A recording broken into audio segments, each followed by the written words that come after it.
Thank you. I got the opportunity to see generations of Pcappa presidents yesterday, so I hope you saw on some of the photos. It's like Melon is shaking here right now, so if I pass out, just. Well, I want to say thank you. I remember my journey at Pcappa very vividly, but I wanted to just summarize this in what I call the winning fall leg highlights, and I hope you will follow through with me. So I wanted to start with the first one, which is gratitude. And again, I want to say thank you to you, our members. Thank you to our business partners. You are the reason why we serve. You're the reason that we have today, and you're the reason that I'm here. So thank you very much for being here today and starting this journey with me tonight. I wanted to say this is very interesting. My first journey at Pcappa never started at a Pcappa conference, actually. I was in Sacramento with my boss when I worked for City College, and I walked by a Pcappa booth and I found two wonderful gentlemen, both called Tony. So I called them Tony I and Tony G. And they said, just check us out. And, like everybody else, you take the business cards and you stuck them somewhere and you forget. And that was so with me. I promise you I won't forget the business card. I still have it. So I ended up, losing it. And then there was an upper conference in San Francisco. I go there and there was Tony I. And he said, hey, where have you been? I said, what? And then Tony I introduced me to Bob and everybody else, and there I was. It's been a great, great, great journey for me. Thank you, Tony, and Tony I, who's not here tonight, for all your support, for your love. They made me a family, and all the Pcappa board. They gave me a seat at the table. You know how they tell you find your seat? They actually gave me a seat, they gave me a voice, and they actually helped me grow like everybody else. So I want to say thank you. I also want to say,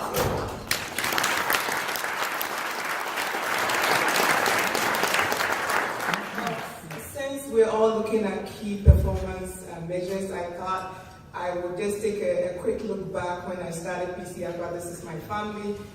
Just statistics baseline. I was taller than my son. He had no hair. My hair was short. My daughter was a sweetheart. They were cute. Now you know what's coming. And then here's who they are right now. My son is taller than me. I decided to take architecture and go to New York when I thought I could stay in California. That didn't work. My daughter is 16 years old, a junior in high school, and she thinks that we communicate 12 times a year, which is bad communication, but it works for us.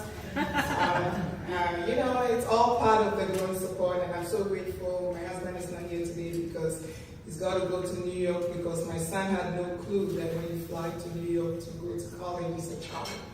So he's not here tonight, but I told him I'll record and tell them the story that I'm telling you tonight. But they've been great support. They've been my classroom of learning and leadership for all these years.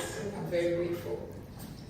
And then I wanted to thank Cal State East Bay. I won't be here without the support. Bob, thank you for being a mentor. Thank you for being a friend.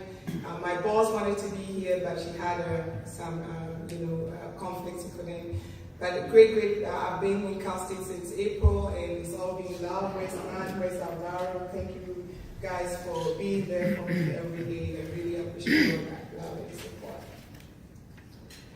And I just had a conversation with Steve. Steve, where are you? I don't know whether you saw my handout, but I get this question a lot, so I call it curiosity. So that's my second leg. I do get a lot of people who ask me, where's your accent from? So I thought I would humor you a little bit from where I come from. So I did grow up here. I live in a small town with a happy place called Belmont on the San Francisco Peninsula. That's how you fly to Ghana. Here's how it goes. Okay? That's where I come from. So just a little bit, that's a Ghana map, just blown up. Here are my parents. Oh, wow. My dad was among the first people to graduate in pharmacy in Ghana. My mom had all her kids before she went to college for a BA those times. Here's my baby picture. Yeah, my son thinks I wasn't cute. And these are my parents. My dad turned 90 this year, my mom turned 80. Wow. And I grew up, my dad was a single parent, so I grew up, my dad had custody of myself and my sister when I was 3.5 years old, so I spent my preschool and my kindergarten years with my grandmother, who comes from, I'll tell you a story about that, comes from where the arrow is on the body with a crab. My grandfather was my dad, so I lived with my dad's mom and his sister. But my grandfather was just so for you historians, John, my grandfather is a Shanti, so you can Google that. And just wanted to put it out there, the story of, the one story thing. The Ashanti Empire was, when they went to war to defend our heritage, was led by a woman. Woo! Sorry. You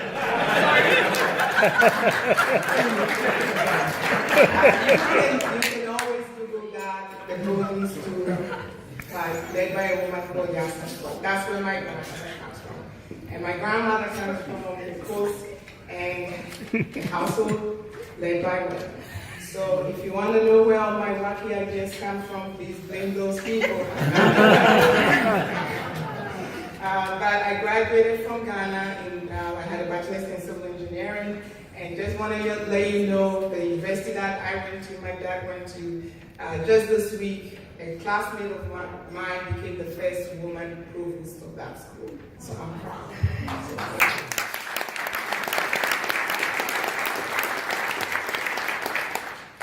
So the Ashantis have a lot of proverbs. It's full of proverbs. Those historians, there's something called the Anansi story. It's all about sayings. And I found the saying, this little sticker when I went to a museum in Dallas, and it says the well-being of the leaders depends on the well-being of the leaders' people. And that's all part of my culture. One thing I believe is that service, and Jason, you've said it many times, is the core of leadership. To me, if you want to be a leader, you have to serve. And why do I say this story? I was in Ghana this summer, and here's a classmate of mine. Her dad was the police commissioner, which is the highest police position in the country. She was privileged. We both went to a Catholic school, a Catholic girls' school, and we connected. She went to the best university, so what you see here with the star, that's the University of Ghana, the tower, but I'll tell you a story about what broke my heart. So my friend, graduated, doing very well, she's an attorney, and then she said one day, she just looked across her neighborhood and said, what can I do? And a lot of people, these kids that you see here, they live in this undeveloped area right by the University of Ghana, which is the oldest university in Ghana. So my friend decided to team up with her friend Angie, and they decided, let's change their story. The reason they wanted to change their story was because they visited these kids, and one kid looked up, saw the tower, and said, that's the University of Ghana, I'm going to go there. And my friend said, I'm going to create a park. I said, how do you do that? And he said, that's how leaders do. They see, they envisage, they create the path. And I've loved this. I've loved the story. I taught with her every school. I was actually in that school. She's supporting 12 kids. I helped her support them. But that story touched my heart. And then I want to share with you service again. This is my mentor again for the historians. This man was the parallel of Kofi Annan, who passed away this year. He also passed away. He's like I call him my other dad. He was a big advocate for education. He lived his life changing the education in Ghana. And he didn't do it just in Ghana, across Africa to the United States. And he passed away this year, and he had a sleep barrier. And one of the things he used to talk to me a lot. I visited his widow when I was in Ghana. And the story she shared with me was, before he passed, he talked about his journey. The lives he's changed, the stories he had, and why he created that path. The path of where sometimes you think would not be possible. But if you're a leader and you believe in service, you can create a path and change the world. And the last thing I want to talk about, the last of my 4 lists, is kindness. So back to my kids. This is my son Earl. I told you, he got taller than me. In Belmont, my son goes to a high school that is probably 1% or less African American. So I heard him speak in one of the graduation events, and I never paid attention until he started talking about his experience. And he said, when I went to high school, I made a lot of assumptions. Is Belmont, I'm African American, I've grown tall, they'll choose me in the basketball team. Well, the first year he did, but guess what? They didn't give him play time. So the second year he did not. And he was very devastated. And you know, as parents, sometimes we get up and you're like, oh, come here, we'll give you a big speech about motivation. But of course, you know, I'm not very good about that. I'm like, come on, keep going. So, well, remember, my grandmother and my grandfather come from that area. So wacky ideas is really what we do. So I said, okay, what do you want to do? So this is the speech, and I recorded, you know, I got a recorded copy. He said, how do I change people's story? How do I change that cross path when you're so convinced you'll be selected, but you're not? And so he said, I wanted to be kind to every kid. And so he went to the middle school and decided to volunteer to coach the kids. And the first time they gave him a bunch of kids, they looked at him and were like, no, you don't look like our coach, you don't want him. So he said, okay, give me another group of kids. And they did, and he coached the kids to championship. So proud of him. So then, the second year, they went to championship, they lost. Third year, they lost. So before he went to college, the final time they went, they lost again. So there I was, going around the back of the gym. You know, I'm gonna go give him my mom's spiel, life is not fair, that kind of thing. And I saw him with the kids in a circle. And his first words were, what did we do well? Like, we just lost, let's go home.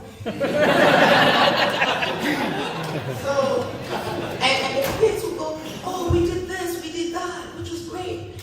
And then his second was, what could we have done better? And the kids would say, I could have. Like, So I'm watching, and I'm watching. And then finally, after that, I would just give the kids high five and they go.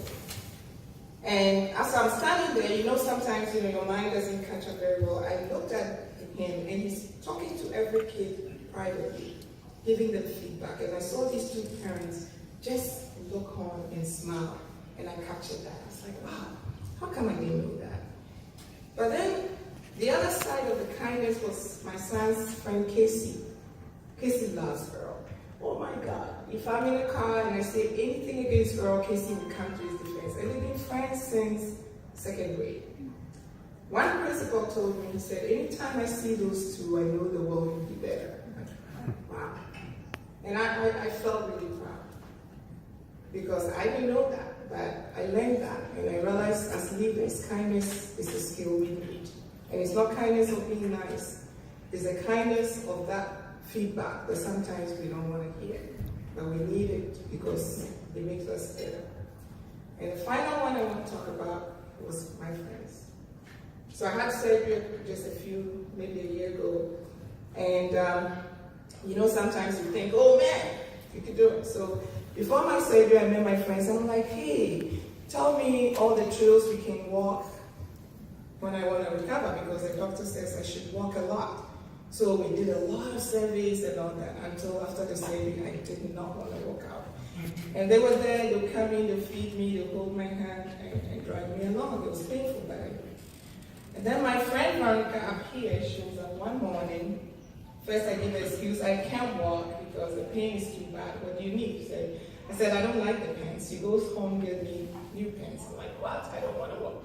So did you take your medicine? I hate it. I don't want it. It makes me miserable. She said, well, but the first rule of getting well is no pain. I'm like, no, I don't want it. Because my dad is a pharmacist. I hate medicine. So Veronica looks at me and said, okay, you don't want to do anything, but how about you get out of your garage, open the door, look up at the sun, and just see what happens. Okay, at this point, she's driving me crazy. So I said, okay, I'll do it. So we get there, and then she shows me a video of her mom in Ireland, and she had 2 surgeries, and she's recovering, and she's walking. It's like, hey, does it motivate you? Like, no. That's me, right? And so we, I'm standing there, and I said, well, let's walk through the cul-de-sac. So she's pushing me, and I could feel the pain and the anguish, and I really want to scream. And so I'm taking a step, painful step, and then halfway she looks at me and she said, remember, you promised us that we should push you, so I'm just doing what you said we should do. And I'm like, I don't remember. But I felt better because every step was that feedback that she kept giving me. Every step was painful. Every step made me better.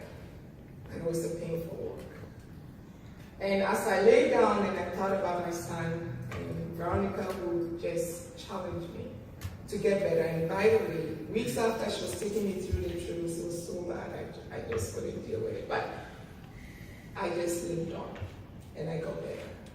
Every week I got better. And that was because she was kind. What did it teach me? These are my 4 legs that I think makes a seed for a leader. The gratitude we show our staff every day, the gratitude we show our institutions that come to Pcappa, the gratitude we show our business partners is what makes us a great organization. Curiosity. Steve just talked to me about Ghana. It was so fascinating. Steve, you didn't know about this, right? Get to know the people. Get to know their story. It's important. They are heroes. I hear them every time. I get challenged, and I smile and I laugh because they make you know them. And if you know them, you can serve them well. Serve them the resources, give them the skill, give them the coaching that makes them great leaders. Because they can see the tower, but they can get there. You have the opportunity to get them there. And kindness is all about feedback. If you're curious about them, they will hear you. Because they know you have their hearts, they know you have their interests. What we do, Jason's service, it reflects on people. It reflects on organizations. It does change the world. I've seen it happen. So in the next 12 months, I'm depending on you to make it count. Let me hear what you want us to do in the next 12 months. Let's make a difference, one step at a time. That painful walk, one step at a time. It makes us better. It makes us a great organization. Thank you.